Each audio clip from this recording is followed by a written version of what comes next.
बिस्मिल्लाहिर्रहमानिर्रहीम अल्हम्दुलिल्लाहि रब्बिल आलमीन वस्सलातु वस्सलामु अला नबिय्यिना मुहम्मद व अला आलिहि व अस्हाबिहि अजमईन व मन तबिअहुम बि इहसानिन इला यौमिद्दीन अम्मा बअद।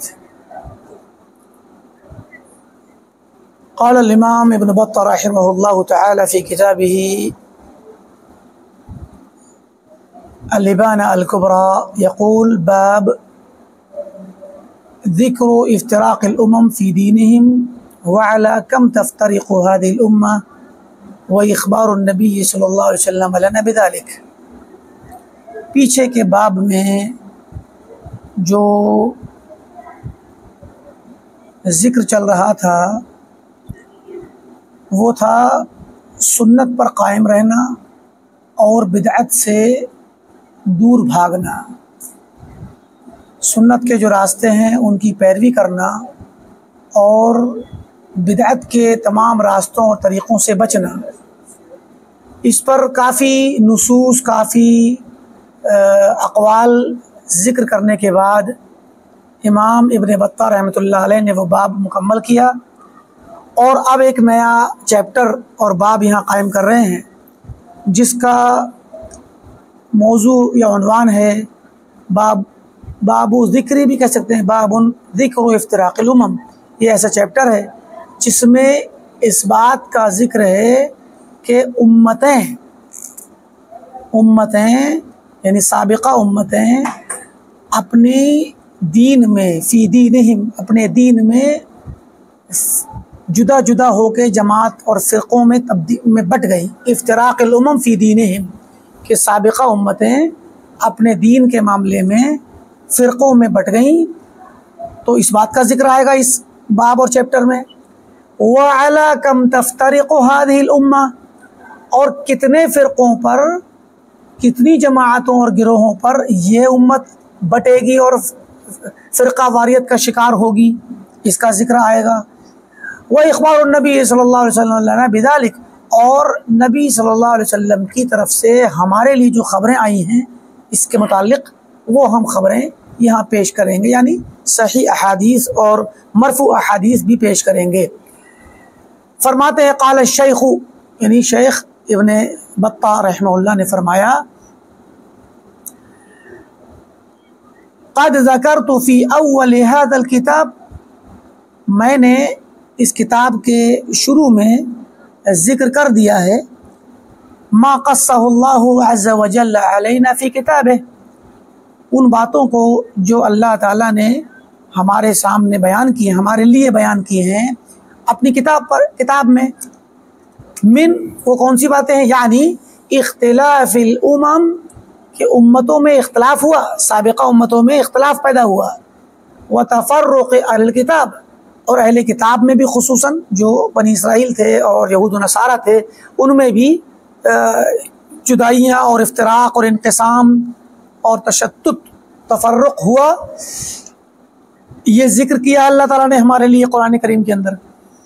व तहज़ीरिही इय्याना मिन ज़ालिक, और अल्लाह ताला ने हमें इस चीज़ से मना किया है, डराया है कि ऐसा ना करो। कुरान करीम की बहुत सारी आयात हैं, वअतसिमू बिहब्लिल्लाहि जमीअन वला तफ़र्रक़ू, कि अल्लाह ताला की रस्सी को मज़बूती से पकड़ लो और इफ्तिराक़ या आपस में गिरोहबंदी ना करो।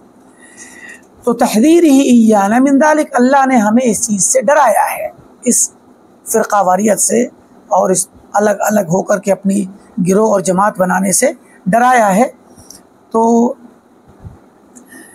व अना अज़्कुरुल आन मा जाअत बिही सुन्नह व मा अअलमना नबियुना सल्लल्लाहु अलैहि वसल्लम, और मैं अब ज़िक्र करूँगा या कर रहा हूँ, करने वाला हूँ, मा जाअत बिही सुन्नह, सुन्नत नबवी में इस मसले में इसके मुतालिक क्या आया है। कुरान की आयत पीछे के चैप्टर में मुसन्निफ़ पेश कर चुके हैं, तो कहते हैं कि मैं अब सुन्नत नबवी से बतलाऊँगा कि इस सिलसिले में क्या कुछ आया हुआ है।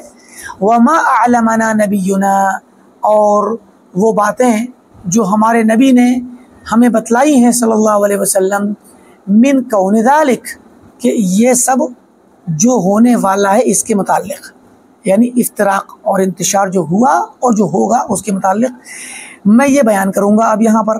क्यों? लियकूनल आक़िलु अला हज़र, ताकि अक्लमंद इंसान चौकन्ना रहे, डरता रहे। किस चीज़ से? मिन मुसामहत हवा हो, अपनी ख्वाहिशात नफ्स को आज़ाद छोड़ दे और उसकी आज़ादी और उसको सामहा माने माफ़ करना होता है असल में। तो मुसामहत हवा हो, अपनी जो हवाए नफ्स है, उसकी ख्वाहिशात नफ्स है, उसको वो माफ़ कर दे और कुछ ना कहे और छोड़ दे, जो चाहे करे। हवाए नफ्स जो चाहे करे, तो जब हवाए नफ्स जो चाहेगी करेगी तो इंसान तो हलाक होगा। तो अपनी हवाए नफ्स की जो बेलगामी है उससे डरता रहे। व मुताबअत बाज़िल फ़िरक़िल मज़मूमा, और जो बाज़ फ़िरक़े निकल गए हैं इस्लाम में, जो भी फ़िरक़े निकल गए हैं और जो मज़मूम फ़िरक़े हैं जिनकी मज़म्मत किताब और सुन्नत में आई है, उनकी मुताबअत से और पैरवी से चौकन्ना रहे। अक्लमंद इंसान का काम यही है कि जब उसे पता चल जाए कि ऐसी ऐसी ख़राबियाँ आने वाली हैं इस्लाम में, तो वो उन ख़राबियों के पीछे जाने के मामले में और ऐसे ख़राब लोगों और फ़िरक़ों की पैरवी करने से डरे और चौकन्ना रहे। ये उसका फ़र्ज़ है, अक्लमंदी का तकाज़ा है। वकई यतमस्सका, और दूसरा मकसद मेरा क्या है? एक तो यह कि अक्लमंद इंसान डरे और इनसे बचे, इन फ़िरक़ों से जो मज़मूम फ़िरक़े हैं। वकई यतमस्सका, और ताकि मजबूती से पकड़ ले बेशरीअतिल फ़िरक़तिन नाजिया, नजात पाने वाले फ़िरक़े की शरीयत को, उसकी शरीयत, उसके तरीक़े को, उसके मनहज को, उसके मज़हब को, उसके अक़ीदे को मजबूती से पकड़ ले। जो नजात पाने वाला उसको पकड़ ले और जो हलाक होने वाले हैं उनसे बचे। फ़यअज़्ज़ा अलैहा बिनवाजिद, तो मजबूती से पकड़े और उन्हें अपने दांत से चबा ले। अद्दा या अद्दो, दांत से चबा के किसी चीज़ को मजबूती से दांत से पकड़ ले इंसान, तो हाथ के पकड़ने के मुकाबले दांत से पकड़ना मजबूत होता है कि छोड़ना नहीं चाहता इंसान। तो अपने नवाजिज़ और दांतों से, दाढ़ों से दबा ले उसको। व यज़ुम्महा, और उसको ज़म्म ज़ुम्म, किसी को गोद में अपने पहलू, अपने हाथों में खींच लेना, दबा लेना, किसी को सीने से लगा के दबा लेना। तो यज़ुम्महा बिजनबैहि, और इस शरीयत को जो फ़िरक़े नाजिया की है, जो नजात पाने वाली जमात की जो शरीयत और मनहज और मज़हब है, उसको अपने दोनों हाथों से पकड़ के अपने पहलू से चिपका ले, चिमटा ले, उसको चाने ना दे, ऐसे हाथों से पकड़ ले। देख रहे अंदाज कितना अच्छा है। मजबूती से पकड़े, दांत से चबा के दबा ले और अपने हाथों से बिल्कुल अपनी बाहों में लपेट के कस ले उसको और अपने पहलू से चिमटा ले ताकि वो जाए ना, भाग ना पाए, छूट ना पाए। वयल्ज़मल मुवाज़बता, और हमेशगी को लाजिम पकड़े, किस चीज़ पर? अलल इल्तिजा, इल्तिजा करने पर, मतलब लजा माने होता पनाह लेना, इल्तिजा के माने पनाह लेना। पनाह लेने पर, पनाह लेने के मामले को हमेशा रखे, मतलब हमेशा पनाह तलब करता रहे। वल इफ्तिकार, और मोहताजगी पर हमेशगी बरते, हमेशा पनाह तलब करे, हमेशा मोहताज रहे। इला मौलाहुल करीम, अपने मौलाए करीम रब्बुल आलमीन का मोहताज रहे, उससे दुआ करता रहे, उसकी पनाह तलब करता रहे कि और उसकी मोहताजगी को महसूस करे। किस सिलसिले में? फ़ी तौफ़ीक़ ही, कि वही तौफ़ीक़ देगा तभी मैं बच पाऊँगा। तो उससे तौफ़ीक़ मांगे, अपनी ज़रूरत और एहतियाज, इफ्तिकार और फ़क़्र और हाजत को उसके सामने रखे कि अल्लाह मैं तेरी तौफ़ीक़ का मोहताज हूँ। व तस्दीद ही, और उसके सीधा रखने का मोहताज हूँ कि अल्लाह तू मुझे सीधा रख। व मुऊनत ही, और उसकी मदद का मोहताज बन करके रहे। व किफ़ायत ही, और उसके मदद, ये भी किफ़ायत काफ़ी हो जाना, यानी पूरे तौर पर मदद करे अल्लाह ताला उसकी, तो इस चीज़ को तलब करता रहे।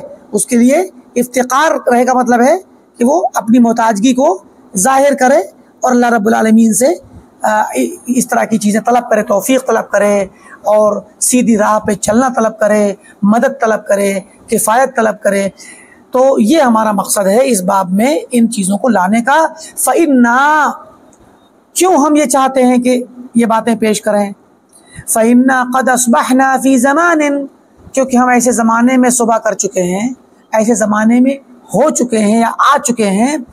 अस्बह माने होता है सुबह करना, और अस्बह माने हो जाना।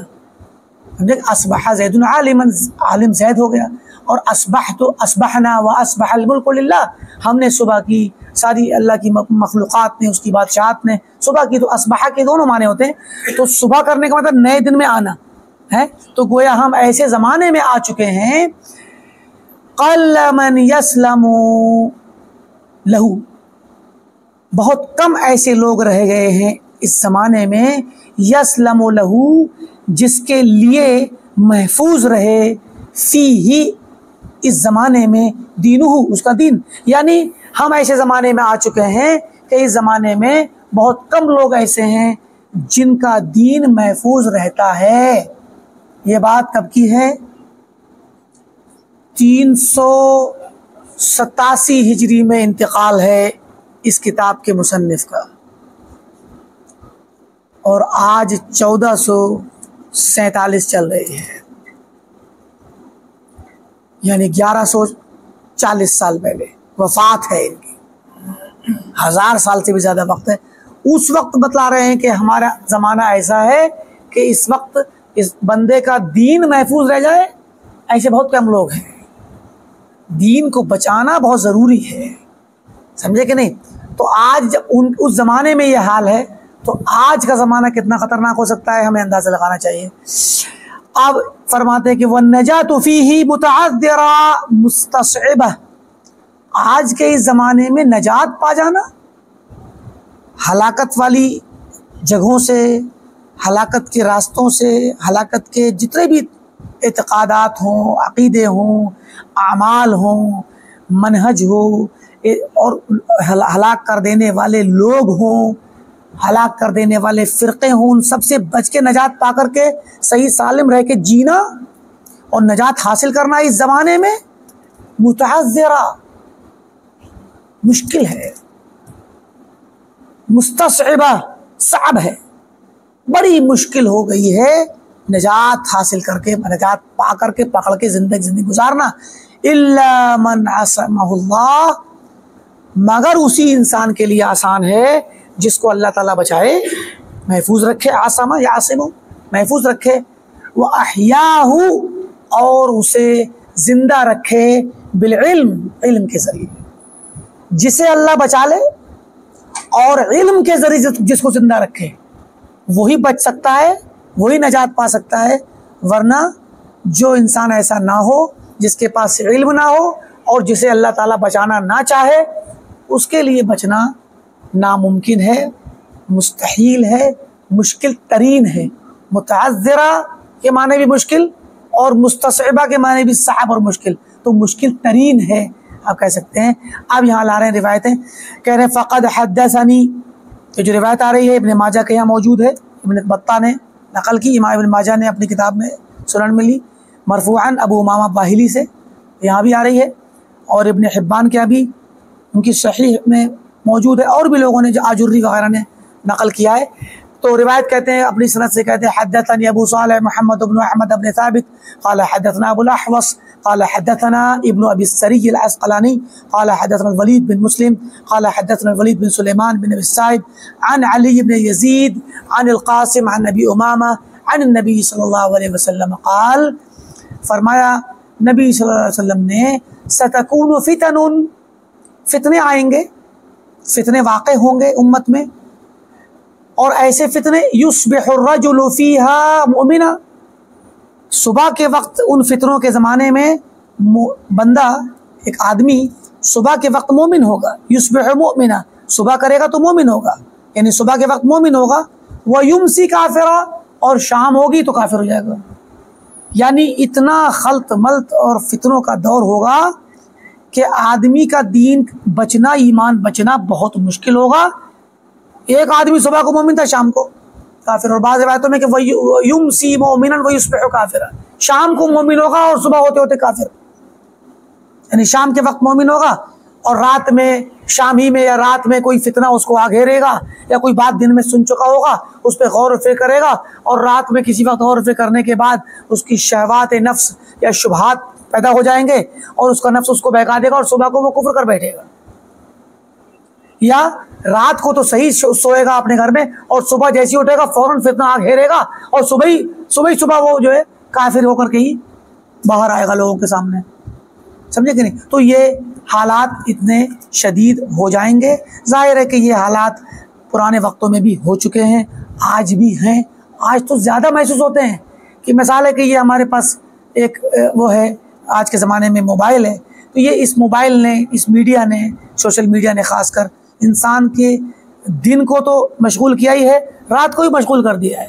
आज के वक्त में लोग बिस्तर पर लेटने के बाद मोबाइल देखते हैं और उसमें वक्त लगाते हैं अच्छा खासा, घंटा 2 घंटा लेट के मोबाइल देखते हैं। तो कोई इंसान अगर शाम के वक्त मोमिन है, खुदा न खास्ता आज के दौर में इस मीडिया के ज़रिए, सोशल मीडिया के ज़रिए और इंटरनेट के ज़रिए कोई ऐसा शुबहा और कोई ऐसा फितना आ जाए कि वो रात में ही कुफ्र कर बैठे और सुबह हो तो वो काफिर बन के उठे, और कोई सुबह मोमिन हो और दिन भर में किसी वक्त में काफिर हो जाए और इस्लाम से हाथ धो बैठे, चाहे वो मीडिया के ज़रिए या वो किसी और ज़रिए से। तो बहरकैफ आज भी फितने हैं और आगे के वक्तों में भी मज़ीद फितने आएंगे इस तरह के। तो इंसान को इन चीज़ों से अपने दीन की हिफाजत के मामले में बहुत चौकन्ना रहना चाहिए। और देखिए, दीन की हिफाजत सिर्फ जज्बात से नहीं होगी, ये बहुत अहम चीज़ है। दुनिया के तमाम लोगों के यहाँ जज्बात पाए जाते हैं अपने दीन के मामले में, चाहे वो गैर मुस्लिम हो, यहूद नसारा हो, अहले कुफ्र और अहले शिरक हो, किसी भी दीन और धर्म के लोग हों, और हत्ता के मुसलमानों में भी जो दीगर फ़िरक़े हैं, तमाम फ़िरक़े, सब के यहाँ उमूमन अपने मसलक या अपने मनहज और अपने मज़हब के लिए, अपने फ़िरक़े और जमात के लिए जज्बात पाए जाते हैं बिला किसी इल्म के। और इंसान अगर आप उसके दीन के मुताल्लिक़ बात कीजिए तो वो, अगर आम तौर पर लोग बात करना नहीं चाहते तो सीधे कह देंगे भाई आप नहीं, ये फेथ की बात मत कीजिए, ये हमारे बिलीफ की बात है, या फेथ की बात है, या हमारी आस्था की बात है, हमारे विश्वास की बात है, इस टॉपिक पर बात ही नहीं करना है। यानी वो आपके बात कट करके इस दरवाजे को फौरन ही बंद कर देते हैं। क्यों? क्योंकि एक तो वो अपने दीन के लिए जज्बाती हैं, बहुत ज़्यादा अपने दीन के लिए बहुत ज़्यादा एक अपने दीन से मोहब्बत रखते हैं और उसके मुताल्लिक कोई गलत बात क्रिटिसिज्म सुनना नहीं चाहते। और दूसरी चीज़ ये है कि वो खुद में चूँकि जाहिल होते हैं, अमूमन दीन के मामले में जाहिल होते हैं, तो वो डरते हैं इस बात से कि अगर कोई बात आई तो हमें ख़तरे में डाल देगी। तो बिलाशुबा एक एतबार से देखा जाए तो ये जज्बा एक अपने दीन की हिफाजत करने के लिए बहुत अच्छा है, लेकिन इस्लाम असल में इल्म की दावत देता है। इस्लाम इल्म की दावत देता है, जहालत से मना करता है। क्योंकि ऐसे लोग जब अपने दीन के लिए इतना जज्बा रखते हैं तो उनके पास अपना जो दीन होता है, हत्ता कि इस्लामी फ़िरक़े ही क्यों ना हो, इस्लामी फ़िरक़ों के लोग क्यों ना हो, उनके पास कोई ज़ाब्ता नहीं होता बिदआत का, खुराफात का, शिरकियात का, कुफ्रियात का। तो वो सुनी सुनाई बातें, बुज़ुर्गों की बातें, इमामों की बातें, जिसकी कोई अथेंटिसिटी नहीं होती, कोई हकीकत नहीं होती, उन पर अमल करते हैं आंखें बंद करके। तो ये चीज़ इस्लाम में मायूब है। इस्लाम में तक़लीद को मायूब करार दिया गया, बाप दादा की, आबा व अजदाद की, हत्ता के उलमा की, कि किसी आलिम की तक़लीद करे कोई इंसान बिला किसी इल्म के, बिला किसी दलील के, बिला किसी हक़ बात के जाने तक़लीद करना। क्यों? क्योंकि मुमकिन है कि एक किसी ख़ास मसले में आदमी ने अपने आलिम से मसला पूछा, तो मुमकिन है कि वो आलिम जो बात बतला रहे हैं वो 100% सही हो, लेकिन अगर आप अपना मनहज और तौर तरीक़ा और अपना मेथड ये बना लेंगे कि ये आलिम जो कहेंगे मैं उसकी बात मानूंगा, चाहे कुछ भी कहते हैं, मुझे मतलब नहीं क्या कह रहे, कहाँ से ला रहे हैं, तो क्योंकि आप कहते हैं कि मुझे एतमाद है, विश्वास है, भरोसा है, यकीन है कि ये जो कुछ कहेंगे सही कहेंगे। तो ऐसा कहने का मतलब क्या होता है? इसमें बड़ी बड़ी 2 खराबियां हैं।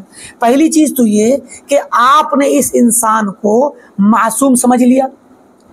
ये मासूम कि बिल्कुल इस इंसान से कभी गलती हो ही नहीं सकती, यानी हत्ता कि वो जिस किताब को पढ़ कर के तर्जमा करके या उसको पढ़ करके आपको सुना रहे हैं, तो गोया किताब पढ़ने और समझने में भी गलती नहीं हो सकती इस आलिम से। तो ये मासूम अनिल ख़ता समझना ये गलत है, इसलिए कि मासूम अनिल ख़ता इब्तिदान अंबिया होते हैं, और अंबिया भी ऐसे मासूम अनिल ख़ता नहीं होते कि जिनसे इब्तिदाई तौर पर कोई चूक ना हो। अंबिया से चूक होती है, लेकिन उस चूक पर, उस मामूली सी गलती पर उनको बरकरार नहीं रहने दिया जाता है। ये अल्लाह ताला का कमाल है, अल्लाह ताला की रहमत है कि उसने अपने नबियों से कुछ ना कुछ ऐसे अफ़आल और अमाल करवाए कि जिनमें उनको कोई ना कोई हल्की फुल्की भूल चूक हो जाए, छोटा मोटा ऐसा फ़ैसला ले लें जो अल्लाह ताला की मर्ज़ी के मुताबिक ना हो, जिसे हम हल्की फुल्की गलतियां कह सकते हैं, वो वक्ती तौर पर उनसे होती हैं ताकि उनकी बशरियत साबित हो सके और ये पता चल सके कि अंबिया भी आम बशर की तरह बहैसियत तख्लीक, बहैसियत एक वजूद, एक इंसान है वो, और हर इंसान से गलती होती है और नबी से भी हो गई। लेकिन अल्लाह ताला की रहमत ये होती है कि नबी की गलती को अल्लाह ताला खामोशी से छोड़ता नहीं, बल्कि फ़ौरन उसकी इस्लाह फरमा देता है। जब इस्लाह फरमा देता है तो वो गलती सही हो जाती है और उम्मत को गलत बात पे अमल करने का कोई रास्ता नहीं मिलता, उम्मत की भी इस्लाह हो जाती है। लेकिन उम्मत को ये फ़ायदा होता है कि ये पता चल जाता है कि नबी भी एक बशर हैं। अब इसकी बहुत सारी मिसालें हैं। एक मरतबा प्यारे नबी सल्लल्लाहु अलैहि वसल्लम ने कोई सलात ज़ोहर की या असर की नमाज़ पढ़ाई, तो उसमें आप 2 रकत पढ़ाकर आपने सलाम फेर दिया। अब सहाबा किराम जो है बैठे रहे और आप उठ करके चले गए मस्जिद में, थोड़ा सा आगे को किसी हिस्से में, साइड में, कोने में कहीं, और सहाबा में बातें होने लगी कि भाई आपने आज 2 रकत पढ़ाई, हालांकि सलात 4 रकत वाली थी, असर की हो या जोहर की हो, रिवायतों में इसमें वो है। तो अब जाहिर है सहाबा किराम ने आपस में मशवरा किया, तो जब ये बात हुई कि 2 पढ़ाई गई तो पता तो कर लेगा मसला क्या है। तो खैर सहाबा ने एक सहाबी को इख्तियार किया, ज़ुल-यदैन नामी सहाबी, उनको कहा कि आप जाके बात करो। वो थोड़ा से बेतकल्लुफ़ थे नबी सल्लल्लाहु अलैहि वसल्लम से बात करने में। कुछ लोग होते हैं थोड़ा सा कभी कभी मजाकिया अंदाज भी रखते हैं, तो कभी वो बेतकल्लुफ़ी में हर बात पूछ लेते हैं। जो बावकार लोग होते हैं वो कभी कभी झिझकते हैं किसी चीज़ में, हर बात नहीं कहना चाहते, तो इनका इख्तियार किया, वो थे मौजूद, तो कहा कि आप जाके बात करो। वो गए, उन्होंने पूछा और कहा या रसूलल्लाह सल्लल्लाहु अलैहि वसल्लम, आक़ुसिरतिस सलातु अम नसीता, क्या सलात कम कर दी गई है या आप भूल गए हैं। सवाल कितना प्यारा है। चूँकि नबूवत का सिलसिला बाकी है, वही नाजिल होती है, अहकामात नाजिल होते हैं, कुरान नाजिल होता है, कब किस वक्त कौन सा नया हुक्म आ जाए मुमकिन है। तो अच्छा, एक तो चीज़ ये है। दूसरी चीज़, नबी सल्लल्लाहु अलैहि वसल्लम ने जो काम किया, सलात को 2 रकत पढ़ाया, तो आपके काम को पहले ही गलत क्यों कहा जाए भाई। मुमकिन है ये आपने जो काम किया वो अल्लाह ताला की हिदायत और वही की रोशनी में किया हो, तो इसीलिए पहले सही वाली बात पूछी कि आक़ुसिरतिस सलाह, क्या सलात कम कर दी गई है। अगर ऐसा है तो बिल्कुल तो बतला दीजिए, और अगर ऐसा नहीं है तो फिर एक ही एहतमाल बचता है कि आप भूल गए हैं, अम नसीता, क्योंकि आप भूल करके ही पढ़ा सकते हैं, ऐसे जानबूझ के तो करेंगे नहीं। जानबूझ करें तो सलात बातिल हो जाएगी, और नबी उम्मत को तालीम देने आता है तो अल्लाह ताला की अहकाम की मुखालफत तो करेगा नहीं। लिहाजा सवाल था कि क्या सलात कम कर दी गई है, असर कर दी गई है, छोटी कर दी गई है, मुख्तसर, या आप भूल गए हैं। तो आपने फरमाया मा क़ुसिरत वलम वमा नसीतु, या लम तुक़सर वलम अंसा, कि ना तो सलात कम की गई है ना मैं भूला हूँ। तो जब ये बात आई तो उन्होंने कहा नहीं या रसूलल्लाह, अगर कम नहीं की गई है तो आप भूले हैं। तो कहा, आपने कहा नहीं, आपने कहा बिल्कुल, उन्होंने कहा बिल्कुल आप भूले हैं। तो नबी सल्लल्लाहु अलैहि वसल्लम तशरीफ़ लाए, सहाबा से आपने पूछा कि असदक़ा ज़ुल-यदैन, क्या ज़ुल-यदैन सच बोल रहे हैं। तो सारे सहाबा ने कहा या रसूलल्लाह जी हाँ। तो फिर उसके बाद आपने 2 रकत और पढ़ाई, फिर सजदे साहव किया, इस तरह सलात मुकम्मल हो गई। इस हदीस से हमें कितने असबाक मिलते हैं, कितने तालीमात मिलती हैं। तो उन तालीमात में सबसे अहम तालीम यही है कि इसके बाद आपने क्या फरमाया, ये भी गौर करने का है। जो असल लफ्ज़ था, सलात ख़त्म होने के बाद आपने क्या कहा, इन्नमा अना बशर, मैं एक बशर ही तो हूँ, इंसान ही तो हूँ। अनसा कमा तनसौन, मैं भी भूलता हूँ जैसे तुम भूलते हो। फ़इज़ा नसीतु फ़ज़क्किरूनी, अगर मैं भूल जाया करूं तो मुझे याद दिला दिया करो। तो ये कितनी प्यारी तालीम है, ये साफ सुथरी, जिसमें कोई किसी किस्म की पेचीदगी नहीं, किसी किस्म का गुलू नहीं, किसी किस्म का बड़ापन और तकब्बुर नहीं।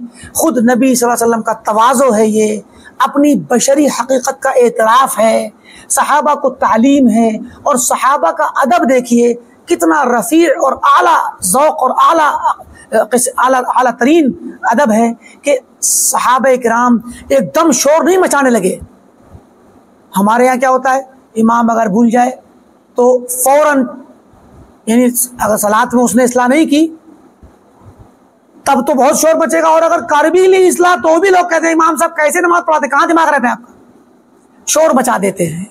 इमाम साहब पर खूब आवाज़ें कसना और बेइज्जती करना ये एक मामूल बना लिया गया है। तो देखें सहाबा किराम का अदब, जो आप सल्लल्लाहु अलैहि वसल्लम के सामने खामोश भी रहे, इब्तिदाई तौर पे फ़ौरन शोर नहीं मचाया, बल्कि जब आप तशरीफ़ ले गए, क्योंकि सहाबा को इंतज़ार था कि हो सकता है आपको याद आ जाए तो आप खुद से पढ़ाएं, लेकिन जब आप उठ कर तशरीफ़ ले गए तब आपस में बात की, वो भी धीरे धीरे, और मशवरा करने के बाद फिर एक साहबी को भेजा, और उन्होंने कितने प्यारे अंदाज में अदब के साथ और आपके लायक, आपके मकाम व मर्तबे के मुताबिक अल्फाज को मुरतब करके कि पहले नंबर सलात के कम होने की बात कही, क्योंकि आप नबी हैं, हो सकता है आप पे वही आई हो। तो ये नहीं कहा कि क्या आप भूल गए, आपसे गलती हो गई, आपने कम क्यों कर दी, ऐसा कुछ सवाल नहीं किया कि रसूलुल्लाह आपने दो क्यों पढ़ाई, ऐसा नहीं कहा। बड़ा प्यारा लतीफ़ अंदाज है ये, बड़ा ही नर्म और लतीफ़ अंदाज है कि या रसूलुल्लाह क्या सलात कम कर दी गई है या आप भूल गए हैं। तो ये सहाबा का तरीक़ा। यहाँ से आप देखिए सहाबा इकराम का मनहज मिलता है कि सहाबा को अगर कोई चीज़ खिलाफ़े शरअ दिखती थी तो वो उस पर खामोश होकर के बर्दाश्त नहीं करते थे और भुलाकर चले जाएं। और आप सल्लल्लाहु अलैहि वसल्लम के उस अमल को जो आपसे एक बशरी ख़ता और बशरी गलती, बशरी तकाज़े में हुआ है, उसको हुज्जत बनाएं। और अब सब चले जाते जमात से निकल के मस्जिद से, और लोग कहते अरे भाई अगर असर की नमाज अब तो 2 रकत है, हम 2 रकत पढ़ेंगे, और जाकर के फैला देते इस मसले को हर जगह। तो ये भी है कि जब खिलाफ़े शरअ काम देखा रोज़ाना के एतबार से हट करके, तो वहाँ सहाबा ने मकान और जगह नहीं छोड़ी जब तक के इस्लाह नहीं हो गई, मसले को दरियाफ्त नहीं कर लिया। एक तो ये देखिए, दूसरी चीज़ ये कि सहाबा किराम अगर कोई गलती देख रहे हैं या गलत या खिलाफ़े शरअ जो काम देख रहे हैं, उस पर वो नबी सल्लल्लाहु अलैहि वसल्लम के मकाम व मर्तबे के एतबार से अदब तो कल है तो करते हैं, मगर खामोश नहीं रहते हैं। क्या मतलब, ये नहीं कि नहीं गलती को नबी सल्लल्लाहु अलैहि वसल्लम की तरफ कैसे मंसूब कर सकते हैं, आपसे गलती कैसे हो जाएगी, आप गलती कैसे कर सकते हैं, ये मंसूब नहीं करते। सहाबा जानते हैं कि नबी सल्लल्लाहु अलैहि वसल्लम से भूल हो सकती है, भूल है, गलती तो है इंसान की है, आपसे भूल हो सकती है। और आपसे जो भूल हो सकती है, पहले तो ये अकीदा है सहाबा का। दूसरा अकीदा सहाबा का ये है कि अगर गलती हो गई या भूल चूक हो गई तो उस भूल को आपकी तरफ मंसूब भी करते हैं। या रसूलल्लाह अक़ुस्सिरतिस सलाह, सलात क्या कम कर दी गई, इतना कह के खामोश नहीं हुए, बल्कि अगर कम नहीं हुई है तो फिर आपसे गलती हुई है, भूल हुई है, तो वहां पर लफ्ज़े भूल को आपके साथ जोड़कर बोला, या आप भूल गए, अब नसीता। गोया प्यारे नबी सल्लल्लाहु अलैहि वसल्लम की ज़ात गिरामी जो सय्यदे वलद आदम हैं, इमामुल अंबिया हैं, सारी कायनात में अल्लाह ताला ने जितनी भी मखलूक़ात पैदा की सबसे अफजल हैं आप हैं, इसके बावजूद आपकी तरफ एक भूल को मंसूब करना ऐब नहीं है। सहाबा के यहाँ, सहाबा के यहाँ गलती को मंसूब करना ऐब नहीं। और दूसरी तरफ नबी सल्लल्लाहु अलैहि वसल्लम का अकीदा और मनहज क्या है कि सहाबा अगर गलती मंसूब कर रहे हैं, इब्तिदाई तौर पर तो आपने कहा नहीं मैं नहीं भूला, क्योंकि आपको पता याद ही नहीं था कि आप भूले हैं, आपको लगा मैं तो 4 रकत पढ़ा के आया हूं, तो आपने कहा मैं नहीं भूला हूं। अच्छा, आपने वहां जब आपको ये यकीन है कि मैं नहीं भूला हूं, बहैसियत इमाम आपको ये यकीन था कि मैंने पूरी पढ़ाई है, मैं नहीं भूला, तो यहां नबी सल्लल्लाहु अलैहि वसल्लम का अदब और आपका अखलाक और आपकी नरमी, आपकी शफकत देखिए। आपने अपने आप के मुताल्लिक कहा कि मैं नहीं भूला, ये नहीं कहा कि गुस्ताख, मेरी तरफ भूलने की निस्बत करके गुस्ताखी करते हो। आपने डांटा नहीं, सहाबा के इस लफ्ज पे सहाबा को डांटा नहीं, ना सहाबा ने यह लफ्ज इस्तेमाल करने में झिझक महसूस की, और ना आपने कोई नाराजगी का इजहार किया कि मुझे तुम इल्जाम लगा रहे हो। हालांकि जब आपको यह पता है कि मैं नहीं भूला हूं, जब आपको यह पता है, अभी तक तो आपको यही पता है ना मैंने पूरी बड़ा पढ़ाई है, तो जब आप पूरे यकीन पर हैं कि मैंने 4 पढ़ाई हैं, मैं नहीं भूला, और एक इंसान कह रहा है कि आप भूल गए, तो हमारा तरीका तो आज के ज़माने में यही है भाई कि अगर हम अपने को सही समझ रहे होते तो हम कहते कि आप गलत हैं। आपने जुर्रत कैसे की ऐसी बात बोलने की? आप हमें क्या समझते हैं, हम मुगफ्फल हैं, हम होश में नमाज नहीं पढ़ाते? कुछ भी कर सकता है इंसान, और सिर्फ नमाज का मसला नहीं है, और भी दीगर मसाइल का, कि जिंदगी के बहुत सारे मसाइल में ये बात आती है। हम अगर किसी इंसान से कहते हैं कि आपसे ऐसी गलती हो गई, तो अगर उसे लगता है कि मुझसे गलती नहीं हुई है, तो वो बजाय तहकीक करने के उल्टा हमें डांटता है या कहने वाले को डांटता है कि तुम गलत हो जो मुझ पर इल्जाम लगा रहे हो। आप देखिए इस हदीस में कितना प्यारा अदब है, कितनी प्यारी तालीम है कि प्यारे नबी सल्लल्लाहु अलैहि वसल्लम सारी कायनात के मखलूक़ात के इस सबसे अफजल तरीन मखलूक, इमामुल अंबिया, पूरी बनी आदम के सरदार और साहिब मकाम महमूद, इतना आला मकाम है आपका, इसके बावजूद आप ये नहीं फरमा रहे कि नहीं मुझसे गलती हो ही नहीं सकती। ये नहीं कहा आपने, आपने ये तो कहा कि मैंने गलती नहीं की है, मैं भूला नहीं हूं। आपने ये नहीं कहा कि नहीं मैं भूल ही नहीं सकता, मुझ पर इल्जाम कैसे लगा रहे हैं आप, बल्कि क्या किया, अपने सामने वाले शख्स के कहने का लिहाज किया और उन सहाबी की बात पर तवज्जो दी, और 1-2 जुमला कहने या सुनने के बाद क्या किया, तहकीक करने के लिए दीगर सहाबा के पास आ गए और जमात के पास आके पूछा आपने, आसादा जुल्यदैन, क्या जुल्यदैन सच बोल रहे हैं? मुझे तो ये यकीन है कि मैंने 4 पढ़ाई है, लेकिन जुल्यदैन का कहना है कि आपने 2 पढ़ाई हैं, तो क्या जुल्यदैन सच बोल रहे हैं? ये तहकीक कर रहे हैं अल्लाह के नबी सल्लल्लाहु अलैहि वसल्लम। बजाय डांटने के हमारे तरीके में, जो हमारा तरीका तो यही है आज के ज़माने में कि हम अगर अपने आप को सही समझ रहे हो तो हम तो अपने खिलाफ एक लफ्ज़ भी नहीं सुनना चाहते, हम तो फ़ौरन डांटेंगे। और हम अगर किसी बड़े मकाम पर हों तब तो हम अपने मुरीदों से कहेंगे निकालो भाई इसको, ये गुस्ताख है, इसकी जुर्रत कैसे हुई? और हम क्या कहेंगे, हमसे पहले हमारे मुरीद ही उसको पकड़ लेंगे, हमारे मुरीद ही नहीं छोड़ेंगे उसको कि तेरी हिम्मत कैसे हुई हजरत के खिलाफ लफ्ज़ बोलने की।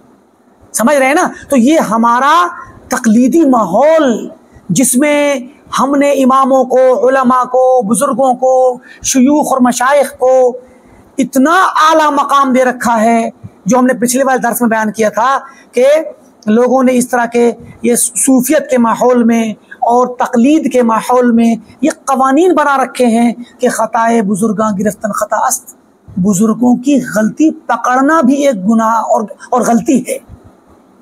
यानी बुजुर्ग लोग और गलती कर जाएं तो उस गलती की निशानदेही करना भी एक गलती है बजाते खुद।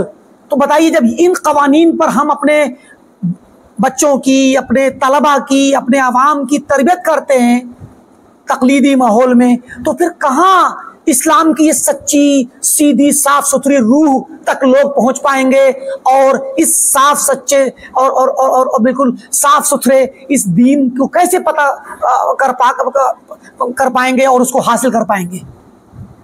कि यहाँ सहाबा इकराम देख रहे हैं, एक गलती हो रही है, एक भूल चूक हो रही है, उसको बर्दाश्त करके ख़त्म नहीं कर रहे। हमने पिछले दर्स में एक वाक़या सुनाया था कि उलमाए देवबंद के यहाँ एक मरतबा मौलाना महमूद हसन देवबंदी शेखुल हिंद के नाम से बहुत मशहूर हैं और बहुत बड़े आलिम हैं और बहुत मशहूर हैं।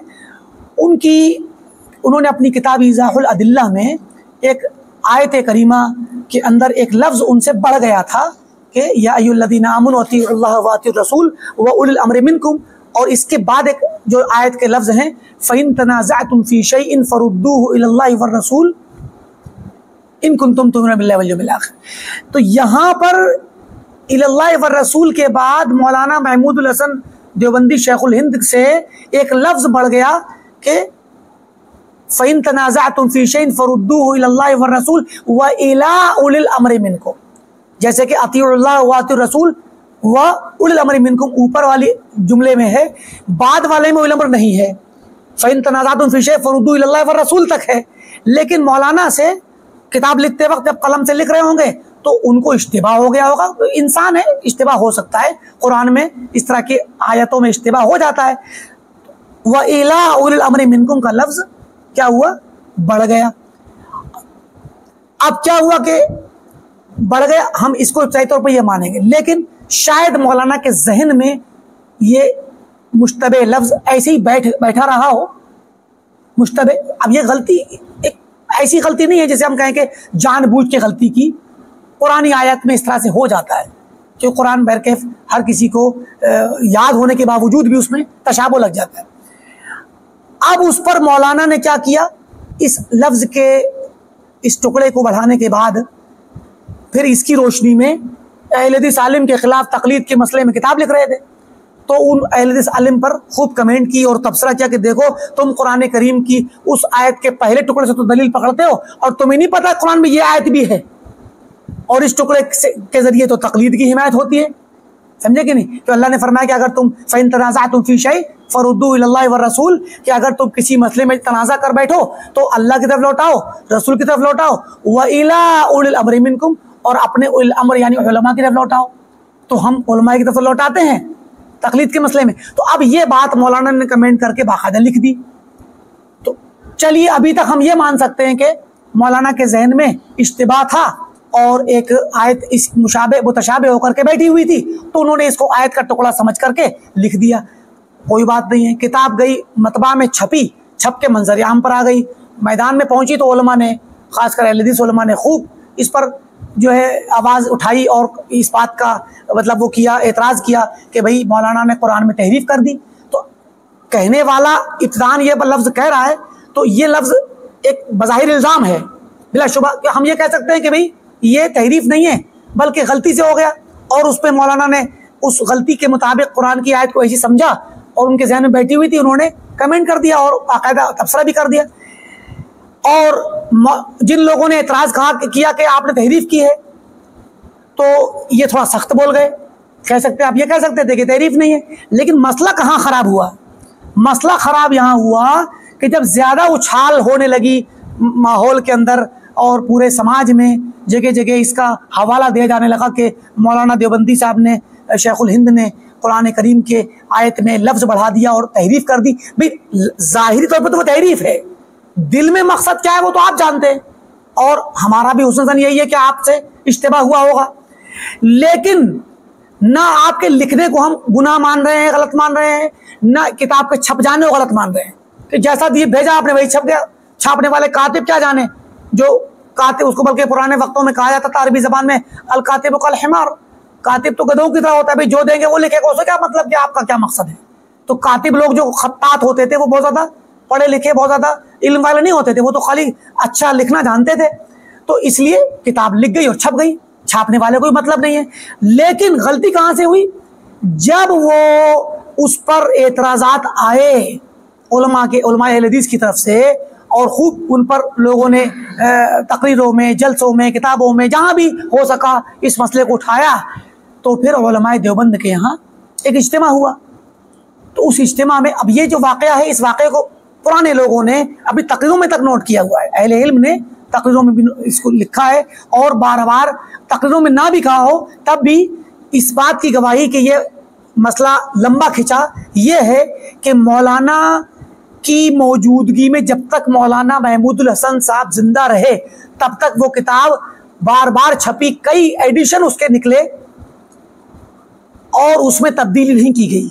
लेकिन जब मौलाना का इंतकाल हो गया और बाद में जब वो किताब दोबारा से कभी छपी, 1993 का नुस्खा इंटरनेट पे आमतौर पर मिलता है, तो उसमें आप देखेंगे कि वो जुमला निकाल दिया गया है। तो आखिर जब गलत था तभी तो निकाला, लेकिन मौजूदगी में क्यों नहीं निकाला? सवाल तो ये उठेगा कि जब तक मौलाना जिंदा तब तक नहीं निकाला। इसके मुतालिक अहले इल्म ने वाक़या बयान किया है कि देवबंद के मदरसे में एक इज्तिमा हुआ और उस इज्तिमा में लोगों ने कहा कि भाई हजरत से बात कर ली जाए कि भाई ये गलती हो गई और आप इजाज़त दें तो आइंदा एडिशन में इसको ख़त्म कर दिया जाए और आप देख लीजिए, इसका मुराजा कर लीजिए। तो इसके लिए मसला था कौन बात करे। बिल्कुल आप देख लीजिए, सेम इस हदीस के मुताबिक जैसे नबी वसल्लम से कौन बात करे ये मशवरा हो रहा था, वैसे यहाँ पर भी ठीक है। बड़ी शख्सियत से बात करने के लिए हर आदमी जल्दी हिम्मत नहीं करता। तो एक शख्स का इंतखाब किया गया जो मौलाना के बड़े करीब थे, उनके साथ उठना बैठना या मिलना मिलाना ज़्यादा होता था। तो उनसे कहा आप बात कर लीजिएगा। और उसके बाद क्या हुआ कि कुछ वक्त के बाद, कुछ महीनों के बाद दोबारा से मीटिंग बैठी कि चलो, अब पुराना वक्त तो जाहिर है कि अब से समझ लीजिए यानी 1320 में जो नुस्खा छपा था वो हमने इंटरनेट की किसी वेबसाइट से डाउनलोड किया। अब 1320 हिजरी का, अब से 127 साल पहले का, उसमें वो बढ़ा हुआ लफ्ज़ मौजूद है। ठीक है, हमने अपने चैनल पे जब इस वाक़े को डाला तो बाकायदा हमने उसका फ़ोटो भी डाला ताकि लोग एतराज़ ना करें कि भाई आप झूठ बोल रहे हैं। तो 1320 में जो नुस्खा छपा था हिजरी में, उसमें वो लफ्ज़ मौजूद है। तो आज से, अब उस ज़माने में ज़ाहिर है कि टेलीफोन तो होते नहीं थे और जल्दी मुलाकात, तो कुछ वक्त के बाद ही मुलाकात का मौका रखा गया। जब मीटिंग बैठी तो हज़रत के मुताल्लिक उनसे पूछा गया कि भाई क्या हुआ, आपने बात की? तो उन्होंने कहा कि भाई मैं इस लंबे वक्त में, कई महीने के वक्त में, मैं 12 हज़रत के कमरे में गया हुजरे में मुलाकात करने और सोचा कि ये बात कहूँ और इस मसले को रखूँ, लेकिन दिल में हिम्मत ही नहीं हुई कि मैं हज़रत की तरफ गलती मंसूब करूँ कि हज़रत आपसे गलती हो गई। अब जब उन्होंने नहीं बयान किया तो फिर अब लोगों ने कहा जब तुम बयान नहीं कर सके, हज़रत से बात नहीं कर सके, तो अब कौन करेगा? तो चैप्टर क्लोज कर दिया गया। हज़रत मौलाना महमूद हसन शेखुल हिंद साहब जब तक जिंदा रहे, गालिबन 1339 में या कभी उनका इंतकाल हुआ, तो तब तक वो किताब छपती रही, कई एडिशन उसके निकल गए। और जब उनका इंतकाल हो गया तो इंतकाल के बाद जब कभी छपी तो फिर उलमाए देवबंद ने उस नुस्खे में से वो लफ्ज़ काट के निकाल के बाहर किए। तो हमारा यहाँ मकसद कहने का ये है कि तकलीद जो है इंसान को, ये शख्सियतों की तकदीस, मुक़द्दस बना देती है शख्सियतों को तकलीद। तो इस्लाम में तकलीद की इजाज़त नहीं है। क्यों? क्योंकि तकलीद इंसान को अंधा कर देती है कि इंसान अपने बुजुर्ग की इतनी ताज़ीम करने लगता है कि उसको मासूम ख़ता समझने लगता है। और जबकि मासूम ख़ता सिर्फ अंबिया होते हैं, और हमने बताया कि अंबिया भी मासूम ख़ता इस माने में नहीं होते कि उनसे कोई गलती होगी ही नहीं। उनसे गलती या भूल चूक सरजद होती है। हाँ, इतना होता है कि अल्लाह ताला उनकी इस्लाह कर देता है। इसकी बहुत सी मिसालें मौजूद हैं सुन्नत नबी में। यहाँ भी ये वाक़या भी आप देख लीजिए जो भी हमने सुनाया हदीस नबी का। तो मुराद ये है कि ये जो अल्लाह ताला उसी इंसान को बचाता है जो, जिसको अल्लाह बचाए वो बचेगा इस अपने दीन में, और जो इल्म वाला हो। और इल्म ये तकलीद के खिलाफ है। तकलीद में इल्म नहीं होता, तकलीद में जहालत होती है। क्योंकि तकलीद की तारीफ ही यही है, उसकी डिफिनेशन ही यही है कि कबूल कौल गैर, अपने से अलावा किसी शख्स का, किसी का भी कौल कबूल कर लेना, बात को कबूल कर लेना, मिन गैर दलील, मिन गैर हुज्जा, बगैर दलील के कबूल करना। क्या मतलब? आपने फरमा दिया हमारे लिए काफ़ी, हमें दलील की ज़रूरत नहीं है, क्योंकि आपका कौल ही हमारे लिए हुज्जत है, कौल ही दलील है। तो ये इस्लाम की रूह के खिलाफ है। आप सहाबा इकराम के इस मौक़िफ़ से जो हमने वाक़या सुनाया अंदाज़ा लगा सकते हैं कि सहाबा का क्या मौक़िफ़ था, सहाबा का तरीक़ा क्या था, उनका मनहज क्या था। और आज सलफ़ी और अहले हदीस का मसलक और मनहज भी यही है।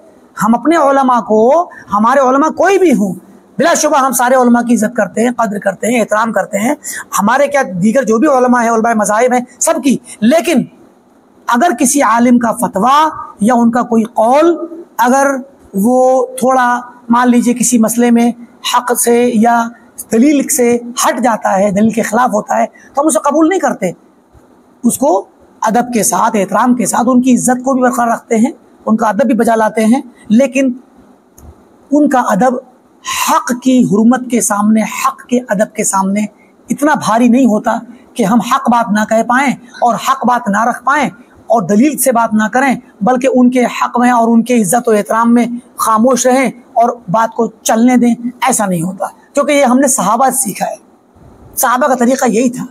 तो यही है कि वही महफूज रहेगा। तो यहाँ पर देखिए, इस हदीस में जो बयान की गई थी उसमें फरमाया इल्ला मन अहयाहुल्लाहु बिल इल्म, वही शख्स महफूज रहेगा जिसको अल्लाह ताला इल्म के ज़रिए जिंदा रखे। यानी सुबह में मुसलमान मोमिन और शाम में काफिर, शाम में मोमिन तो सुबह में काफिर जो होने का एक माहौल बन जाएगा, फितने आ जाएंगे। उन औकात में वही शख्स बच पाएगा जिसको अल्लाह जिंदा रखे इल्म के साथ। इस हदीस पर उलमा ने कलाम किया, हालांकि इमाम इब्न हिब्बान वगैरह ने सही करार दिया है, लेकिन दीगर उलमा ने इस पर कलाम किया है कि यह हदीस इन लफ्ज़ों के साथ ज़ईफ़ है, क्योंकि इसमें बाज़ रावी जो हैं सही नहीं है, मतलब ज़ईफ़ है। अली बिन यजीद जो हैं, अली बिन यजीद अलहानी, ये क्या नाम है, ज़ईफ़ हैं। और अबू उमामा से या अबुल कासिम बिन अब्दुर्रहमान से जो रिवायत करते हैं इस हदीस में, उनकी सारी रिवायत ज़ईफ़ है। कोई हरज की बात नहीं है, मतलब रिवायत जो इस्नाद के एतबार से ज़ईफ़ है, लेकिन इसमें जो अल्फाज हैं वो, इनमें पहला टुकड़ा तो सही हदीसों साबित है कि फितनों का जो मसला है, सुबह में मोमिन शाम में काफिर, ये तो सही है, आदि से सही से साबित है, दीगर आदि से। और ये जो बात है कि वही बच पाएगा जिसको अल्लाह ताला इल्म से जिंदा रखे, तो माना इस बात का बिल्कुल ठीक है, गरचे ये हदीस के तौर पर सही नहीं है, लेकिन माना ठीक है, क्योंकि जिसके पास इल्म होता है, इल्म किताब और सुन्नत का, वो इल्म एक नूर है, कुरान एक नूर है, सुन्नत एक नूर है। तो किताब और सुन्नत का जब इल्म होगा तो इंसान फितनों से और गुमराहियों से बचने में उसके लिए आसानी होगी। तो ये यानी इल्म के ज़रिए पहचान लेगा कि जो फितना आ रहा है, ये फितना कितना ख़तरनाक है। आज के दौर में छोटे छोटे से दिखने वाले फितने ईमान को तबाह कर देते हैं, ईमान को बर्बाद कर देते हैं इंसान के। एक जुमला इंसान को दीन इस्लाम से खारिज कर सकता है। हदीस में आता है कि एक जुमला इंसान को 70 साल की गहराई में जहन्नम में गिरा सकता है। तो मतलब ये अगर इल्म होगा इंसान के पास तो वो उसके लिए हिफाजत का एक सबब है, हिफाजत का जरिया है। तो बिलाशुबा ये माना हदीस का सही है, गरचे इसकी इस्नाद में ज़ईफ़ रावी है। तो फरमाते इमाम इब्न बत्ता जअलनल्लाहु व इय्याकुम मिम्मन, अल्लाह ताला हमें और आपको बनाए उन लोगों में से, अहयानल्लाहु बिल इल्म, के जिन्हें हमें और उन्हें जिन्हें अल्लाह ताला ने इल्म के ज़रिए ज़िंदा रखा है और रखता है, जिन्हें वफ़क़हु बिल हिल्म, और उन्हें तौफ़ीक़ देता है हिल्म की, हिल्म के साथ यानी बुर्दबारी और समझदारी की तौफ़ीक़ देता है। वसल्लमना व इय्याकुम, और अल्लाह ताला हमें और आपको महफूज रखे, मिन जमीइल फितन, हर किस्म के तमाम फितनों से महफूज रखे, मा ज़हरा मिन्हा व मा बतन, चाहे वो फितने ज़ाहिरी हो या बातिनी हो, आमीन। तो ये बड़ी प्यारी रिवायत है और बड़ा प्यारा कलाम है इब्न बत्ता का। अन मूसा बिन उबैदा अन अब्दुल्लाह बिन उबैदा अन बिन्त सअद और सअद बिन अबी वक्कास रज़ियल्लाहु ताला अन्हु की एक बेटी थी सअदा। फरमाती हैं कि प्यारे नबी सल्लल्लाहु अलैहि वसल्लम ने फरमाया, इन्न बनी इसराईला इफ्तरक़ू अला बिज़इन व सबईन मिल्ला। मुसन्निफ ने और इब्न बत्ता रहमहुल्लाह ने फरमाया कि हम चैप्टर में कि हम पुरानी उम्मतों के इख्तिलाफ को जिक्र करेंगे, तो वही उसी के मुताल्लिक़ हदीस आ रही है कि प्यारे नबी सल्लल्लाहु अलैहि वसल्लम ने फरमाया कि बनी इसराइल जुदा जुदा हो गए, फ़िरक़े बन गए और इख्तिलाफ का शिकार हो गए। अला बिज़इन व सबईन मिल्ला, 70 से ज़ायद, बिज़ कहते हैं 3 को, 3 से लेकर 9 तक, तो 70 से ज़ायद यानी 72 और 73 फ़िरक़े। तो 72 को भी मतलब ये कहा जाता है, लेकिन ज़्यादातर वो 3 के लिए इस्तेमाल होता है। तो 70 से ज़ायद के लिए गोया 72 फ़िरक़ों पर बट गए। व इन्ना सुम्मा इन्ना उम्मती सतफ्तरिक़ु अला औ अन मिथलिहा, मेरी उम्मत भी, फिर मेरी उम्मत भी इफ्तराक और इंतशार का शिकार होगी, फ़िरक़े फ़िरक़े बन जाएगी। आला या अन मिथलिहा, आला मिथलिहा या अन मिथलिहा, उसी के जैसे पर या उसी की जैसी शक्ल से वो जुदा होगी। जैसे कि वो असल में यहाँ पर रिवायत में इख्तिसार है, बनी इसराइल तो 72 फ़िरक़ों में तकसीम हुए और ये उम्मत 73 में जाएगी। तो आगे रिवायत में मिसल कह दिया गया कि उन्हीं के जैसे ये भी फ़िरक़े बनेंगे, तो तीनों का मिला के 73 कहा गया रिवायत के अंदर। बिज़इन व सबईन का मतलब 73 फ़िरक़े, तो तीनों का मिला के बनी इसराइल मतलब यहूद व नसारा और इस्लाम में मुसलमान, तो सबका मिला के 73 हो जाएंगे। उनके भी 72, 71 और 72 थे, तो हमारे 73, तो इसीलिए बिज़इन व सबईन का इस्तेमाल किया है। तो कहते हैं कि ये उम्मत भी, मेरी उम्मत भी उन्हीं की जैसे इफ्तराक और इंतशार का शिकार होगी। कुल्लुहा फिन्नार, सारे के सारी जमातें और फ़िरक़े जहन्नम में जाएंगे, इल्ला वाहिदा, सिवाय एक के, वहिया अल जमाअह, और ये जो फ़िरक़ा होगा निजात पाने वाला, जहन्नम से बचने वाला, ये जमाअत है। हम इसके मुताल्लिक़ तफ़सीलात और भी आएंगी, वो आगे बयान करेंगे आगे के दर्स में इंशाअल्लाह। लेकिन थोड़ा सा यहाँ पर यह बता दिया जाए कि ये जो रिवायत है इफ्तराक वाली, जिसमें उम्मत में इख्तिलाफ होने और फ़िरक़े बनने का ज़िक्र है, और इमाम इब्न बत्ता बहुत सारे तुरुक़ से, बहुत सारी असानीद से इस रिवायत को लाएंगे और बहुत सारे सहाबा से लाएंगे। तो इस सिलसिले में बाज़ उलमा ने इसको ज़ईफ़ कहा है, यानी हर रिवायत को ज़ईफ़ कहा है और टोटल मिला के भी ज़ईफ़ कहा है बाज़ उलमा ने। जैसे इब्न हज़्म ने कहा है कि ये रिवायत ज़ईफ़ है, और शौकानी ने भी कहा है, और बाज़ अहले बिदअत इनकी तज़ईफ़ को देखते हुए, इन उलमा की बात को पकड़ करके वो यही बात जाहिर करते हैं और लोगों को बतलाते हैं कि इस्लाम में फ़िरक़े बनने वाली रिवायत सही नहीं है, बल्कि वो कहते हैं उम्मत एक ही फ़िरक़ा, एक ही जमात है, उम्मत इस्लामिया। कोई इसके अंदर क्या नाम है फ़िरक़े वर्क़े नहीं है। असल में ये बात कौन कहता है? अहले बिदअत, ताकि उनका मकसद होता है कि हमें इस रिवायत की रोशनी में क्रिटिसाइज ना किया जाए। जब रिवायत ही हट जाएगी तो फिर ये जुमला कहना कि कुल्लुहा फिन्नार इल्ला वाहिदा, ये बात ही नहीं आएगी कि सब के सब जहन्नम में जाएंगे सिवाय एक के, और वो कौन होगा उसकी पहचान भी इस रिवायत में आई है। तो ये बहुत बड़ी रिवायत है, बल्कि इमाम हाकिम ने कहा कि ये रिवायत उसूल दीन की बहुत मजबूत तरीन रिवायत है। तो जब कुल्लुहा फिन्नार की बात इस हदीस की वजह से हट जाएगी और इल्ला वाहिदा की पहचान के एक ही जमात जन्नत में जाएगी, निजात पाने वाली होगी, उसकी पहचान क्या है? वही जमाआ मा अना अलैहि व अस्हाबी, ये सब अल्फाज बेमाना हो जाएंगे तो फिर उनको अपनी बिदअत पे चलना और अपने फ़िरक़े को चलाना आसान होगा। यही वजह है कि ज़माने हाजिर के समझ लीजिए ख़वारिज के इमाम और इख़वानुल मुस्लिमीन के बहुत बड़े इमाम और आलिम और मुफ्ती, बल्कि मौजूदा ज़माने में आलम इस्लाम के अंदर, आलम अरब में ख़ासकर जितने भी लड़ाइयाँ, जंगें और बगावतें हुई हैं और खून बहा है मुसलमानों का अपनी हुकूमतों से लड़ने के नतीजे में, तो मुफ्ती दिमा, इन खूनों के बहने का और इसके जवाज़ का फतवा देने वाले मुफ्ती यूसुफ़ क़रज़ावी साहब ने भी इब्न हज़्म की तज़ईफ़ को नोट करके अपने किसी प्रोग्राम में तफसील से इस पर कलाम किया और कहा कि नहीं, ये बात गलत है कि ये कोई ऐसी कोई रिवायत है, ये रिवायत ज़ईफ़ है, इस पर अमल नहीं किया जाएगा, ये काबिल एतबार नहीं है। क्यों? वो चाहते, उनका क्या मकसद है? वो चाहते हैं, जमात इख़वानुल मुस्लिमीन का मकसद है और साथ में जमात इस्लामी का भी यही मकसद है कि मुसलमानों के तमाम फ़िरक़ों को एक प्लेटफॉर्म पे लाया जाए। तो अब अगर हदीस आ रही है ऐसी जो बता रही है कि मुसलमानों में फ़िरक़े हो जाएंगे, तो ये तो सारा प्रोग्राम ख़राब कर रही है। यानी अब अगर वो ज़ईफ़, अगर हालांकि ये मकसद नहीं उनका कहने का, जब उन्हें ज़ईफ़ वाला लफ्ज़ मिल गया तो उनके लिए आसान हो गया रास्ता कि वो इस ज़ईफ़ वाले इस कौल को, जो जिन लोगों ने ज़ईफ़ कहा है, जिन उलमा ने, इब्न हज़्म वगैरह ने, तो इसको पकड़ करके वो ये दावा कर दें कि भाई ये रिवायत ज़ईफ़ है, लिहाजा मुसलमानों आप अपने आप को फ़िरक़ों में ना मानो, अपने आप को फ़िरक़ों में ना समझो। ये सब छोटे छोटे से इख्तलाफ़ वजहत नज़र और इख्तलाफ़, मतलब एक थॉट का इख्तलाफ है जो जुज़वी है, ये बहुत बड़ा अहम नहीं है, हम सब एक ही हैं।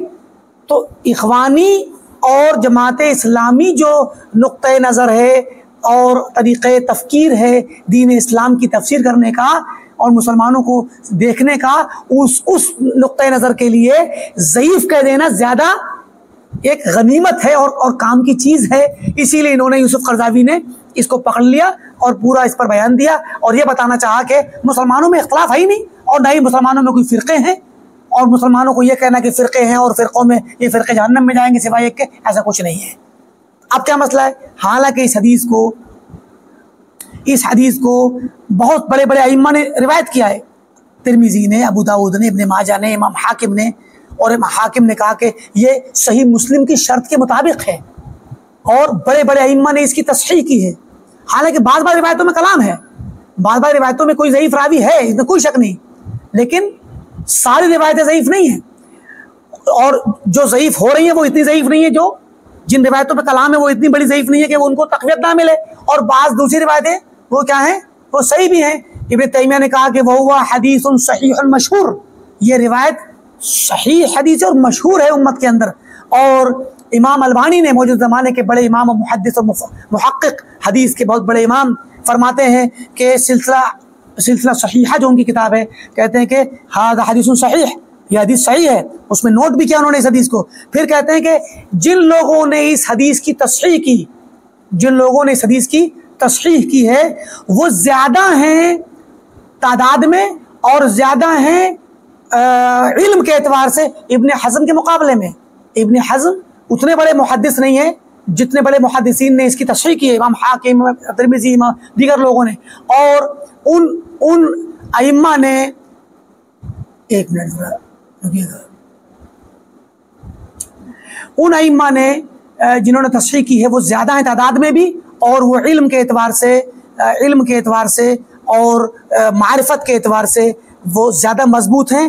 वहुम मारूफून इंद अहल इल्म बितशद्दुद, और जिन्होंने तस्हीह की है हदीस की, वो अपने बाब में, और अब उनकी जो पहचान है इस इल्म में और इस चैप्टर में हदीस के सही और ज़ईफ़ करने में, वो तशद्दुद से मशहूर हैं। जल्दी से किसी हदीस को सही नहीं कहते, छोटी सी गलती पे किसी रावी की ज़ईफ़ कर देते हैं उसको। उन्होंने तस्हीह की है जिससे पता चलता है कि यह हदीस सही है, और जो है इसको ज़ईफ़ कहना मुनासिब नहीं है। एक तो ये बात हो गई।